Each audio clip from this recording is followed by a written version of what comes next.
God's Word Online, the Book of Acts, Bible Study Commentary. Acts chapter 22. Overview of Acts chapter 22.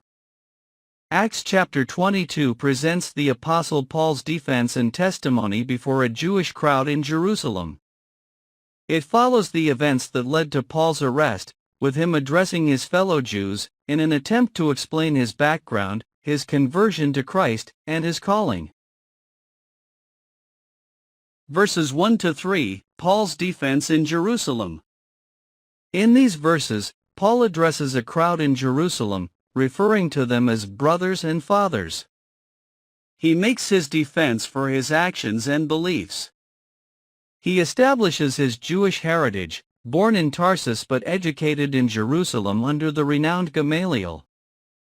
He also emphasizes his previous zeal for God and his dedication to the Jewish faith, similar to the crowd he is addressing.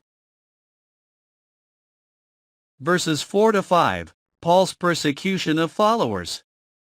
Paul openly admits to his past persecution of followers of the way, a term which unbelievers used to describe disciples. He acknowledges that he had been responsible for imprisoning both men and women who followed the teachings of Jesus.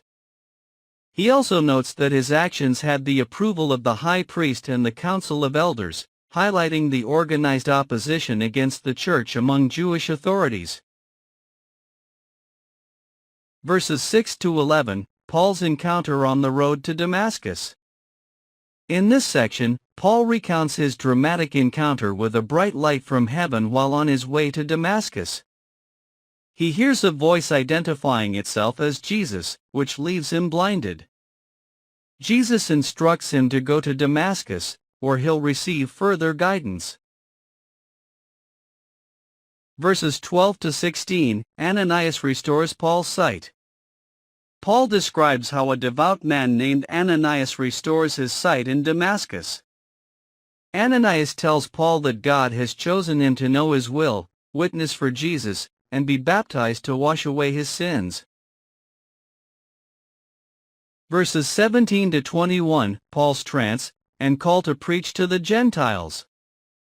Paul recounts another significant experience, this time in Jerusalem, where he fell into a trance while praying in the temple.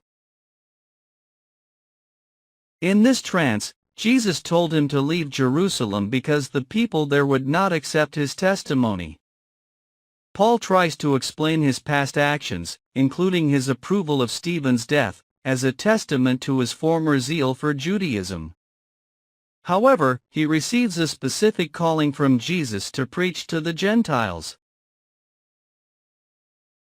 Verses 22 to 23, the crowd's reaction. The crowd's reaction to Paul's speech changes dramatically at this point. Up to this point, they had been listening quietly, but now they respond with anger and outrage, demanding that Paul be removed from the earth.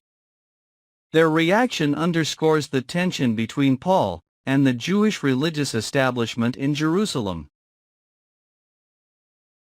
Verses 24 to 29, Paul's Roman citizenship revealed.